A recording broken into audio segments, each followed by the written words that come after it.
Brock and Sindri were fan favorites in the last game, so I think that all the work that we've put into Svartalfheim is going to make all the other dwarves shine. Just everything from the main hero cast you see to the creatures, the gods, and monsters that you come across. The hope is that we get something that feels unique and stands up to the history and the legacy of what the God of War franchise has always done. I feel like from the first games, that was a similar approach that they were doing. Come in. What in all yarn speed that happened to him? The materials stand out instantaneously. So when you see our characters on the screen, we want you to almost like them immediately or have a connection to them to some extent before even interacting with them. As art director, I get the chance to collaborate with all the departments because we want to make sure the factions feel correct, all the races belong to where they're supposed to be, like all the realms have very specific characteristics about them to make sure it all fits within the God of War universe. Sorry, one more thing. Although, these are gifts I'm giving to you, so I shouldn't be sorry and you should be thankful. Anyways, here, please be careful.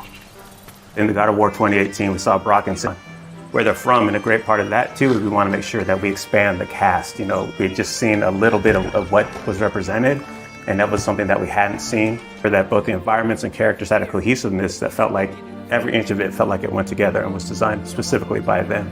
And again, that's something that we haven't seen in some of the other realms and is unique to these characters and their location. And the hope, it all goes together and creates a feeling within a realm that you're excited to see, feels unique, and really creates that sense of wonder where you want to go back. Designing a character to match the geography around it. First, the biz dev team and the narrative team and the story team, they make sure the character is designed for features that fit in with what they need. You're able to see them and they stand out for the combat experiences with the character. To go through the level, you find out a lot more about this race and the political situation that is happening while Ragnarok and Fimbulwinter is taking place. Hey, dwarves! Oh. They're, running away. One thing that our hope is with the cast of characters within every realm is not that it's just enemies there to kill you. We want to feel believable and that there's a wide world out there, but we want a realm that there's more outside of what you're playing. We want the fans to feel like they can go back and really visit those areas and want to go explore. If the geysers and smell here are worse because of Fimbulwinter, maybe the earthquakes are too? Aye. Going into Svartalfheim, I'm really excited for players to experience all the new races that lived in that realm before. There's wildlife, it's something that kind of goes unnoticed, but we took a lot of effort to make the realm feel believable. So there's a lot in Svartalfheim, a lot to explore. I'm really excited. After looking through some of the cinematics and playing some of the cinematics and playing through some of the puzzles, I'm so excited how water plays such a big feature in that realm, and that is so cool.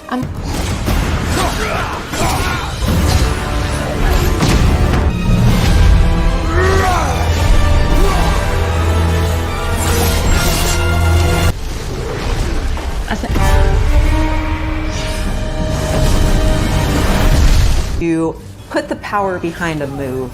You are in control of fire and earth and water and wind. Whether you are throwing your axe or on the receiving end of an enemy spell, VFX is what... With the design team and the tech art team on this... The technical implementation of creating a creature, but it's really navigating. We want to make something that makes players lean forward and focus and really try hard against that enemy and feel good about overcoming that, but we don't want to make them feel defeated if they can't figure something out. Engaging. The community cry out for more mini bosses, bigger creatures, and enemy variety, and this time we really leaned into that. So in God of War Ragnarok, you're going to be traveling to all 9 realms, and each realm is going to have like its own. For example, in Alfheim, we're familiar with the Dark Elves, but this time around we're going to be fighting Light Elves, such as the Light Elf Warrior. We don't have to think about the camera and how close combat is going to feel. We already have that knowledge, so we can build upon the close camera that we have and more interesting scenarios. You will see Atreus moving more independently on his own as a companion. I think what the players really love is the powerfulness of it. When you are playing as Kratos in God of War and moving into Ragnarok, we want to really make something bigger, make it stronger, make it more of a spectacle. You want them to be like, oh my gosh, I didn't know that the Blades of Chaos could get even better, but look at that. He's going to have access to newer combos and newer abilities that will increase the combat depth of each weapon. What we enjoyed from previous God of Wars is the combat grapple, and we're going to be bringing that with a new twist. Universal moves that brings so much more speed into the movement and the dynamic feel to it. And choice to the shield loadout. It really go for a shield that gears towards parrying. If you're a big blocker, then you could choose a shield that will really match your playstyle. Building up the stun meter this time around is going to lead to different ways to basically decapitate the enemy. Added for Kratos is his new pre-fall attacks. You could jump off a ledge, slam down on him. That it's super engaging, and as Kratos, now that you have so much mobility and that you can also take advantage of that verticality, I think it just adds such another interesting layer to a fight. Alongside you, and sometimes even surprise you with his combo abilities too. Actions that you'll see Atreus do leverage the fact that he's older now, he's bigger now. Magic has a different flavor. Not side by side together. There are also a lot of mini games and player interaction moments. For example, like the puzzle systems and the set pieces. You definitely will see a lot.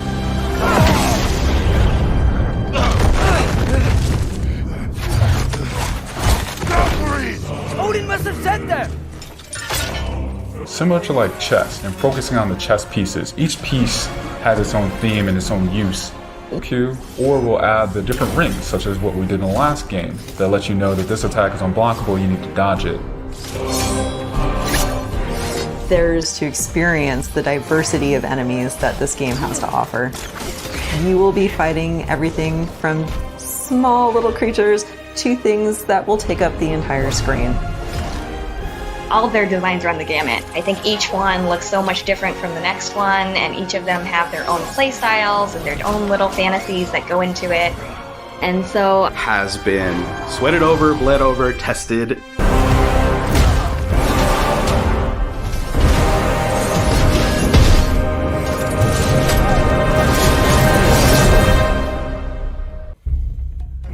We're coming off of God of War 2018. How do you... In God of War Winter, which is a brutal 3-year winter that is then followed by Ragnarok. It's an apocalyptic war between all the Norse gods. Kratos is understandably worried about his son and what it means for him. You get to go on this journey with how Atreus grows into a young adult and how Kratos grows into his next era in his life, and really see kind of the parent that he's striving to be, but the person he's striving to be. I find threads. This game is bigger than what we initially envisioned. Ringer. But we also bring them closure, and we provide answers to a lot of the questions the first game posed. And this story is about how you process that, how you own it, and how you make it a part of yourself and grow from it. Outstanding character art, a lush and moving soundtrack and soundscape.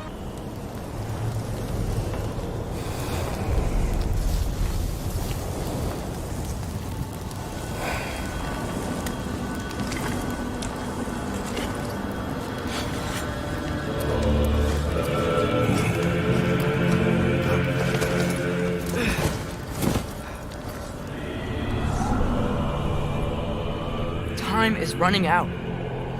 The prophecies say Fimbulwinter leads to Ragnarok. War is coming. My story doesn't end hiding in these woods. I should be out there, finding out who I am, who Loki is. I will not allow you to pick a fight with gods. I don't want to fight anyone. I just want answers. And if those answers lead to war with Asgard? Maybe that's what Mother wanted. You do not know what Mother wanted. Well, I recognize that dour expression anywhere. Odin's got tricks up his sleeve we haven't dared to consider. What if there was someone who could help us? You mean Tyr, the old god of war in these lands, who is dead. Well, for a dead man, Odin seemed pretty keen on seeing he wasn't found. If he's out there, we gotta find him. Come in. What in all yarns be that happened to him? We're trying to stop Ragnarok, to help people. And what if the only way to do that is war?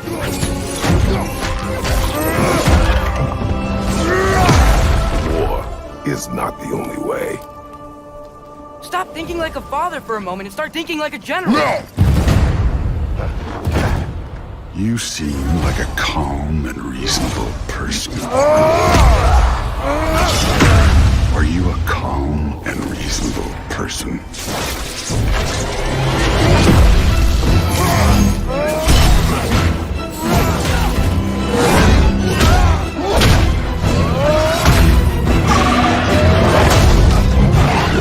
In moments of crisis, panic does nothing. Harness it.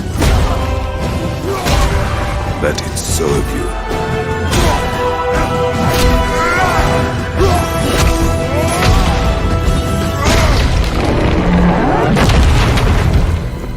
Tyr! Are you coming with us?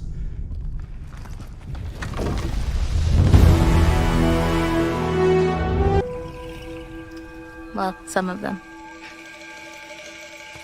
To the remaining realms, but director Eric Williams told me we'll get to explore all 9 in God of War Ragnarok, and that the ones we've seen before will feel new again. But without further ado, welcome to Svartalfheim, a realm that exemplifies dwarven ingenuity. I'm talking to navigate the new realm, we'll need to rely on Kratos' toolset, his weapons, and yes, his son, Atreus. In Svartalfheim, Kratos can freeze geysers by way of the Leviathan axe, dismantle pots with his blades of chaos, and command the boy to interact with out-of-reach devices. I spoke with 2 level designers about Svartalfheim's creation, and both talked about evolving the gameplay in larger spaces. The world and its mechanics reflect the narrative. In the reveal trailer, we watched Kratos and company use sled wolves to get from one far-off point to the next, but in less frozen areas, like Svartalfheim, we'll row down streams or through open waters in a canoe. Perhaps there will be more transportation methods, but for now, all of this suggests a journey vaster and bolder than what came before.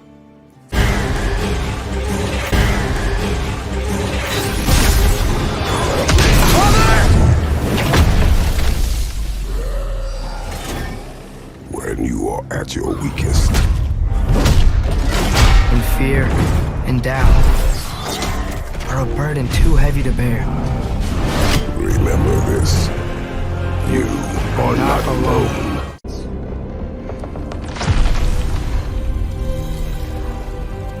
Sometimes it's the only way to protect the ones we love.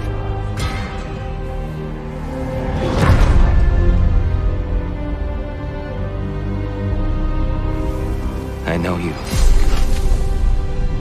God Killer. What is it you want from me? Is it a god of war you came to find?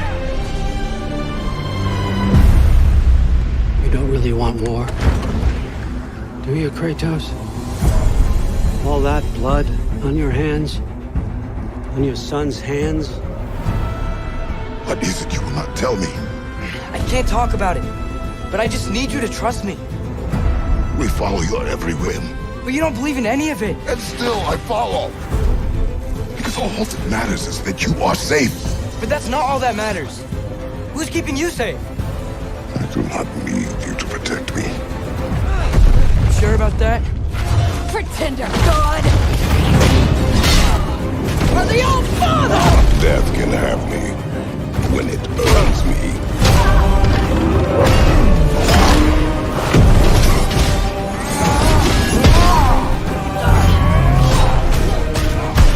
What do you even know of godhood? In your lifetimes, has anyone ever worshipped you? Ever prayed to you? Can you even imagine that kind of love? No! You don't care about anything beyond yourself. Beyond the monster who kills without cause.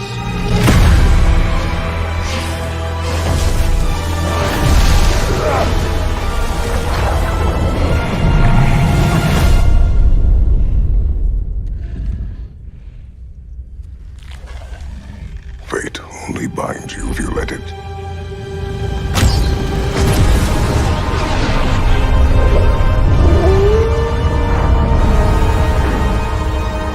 Do what is necessary. Not because it is written.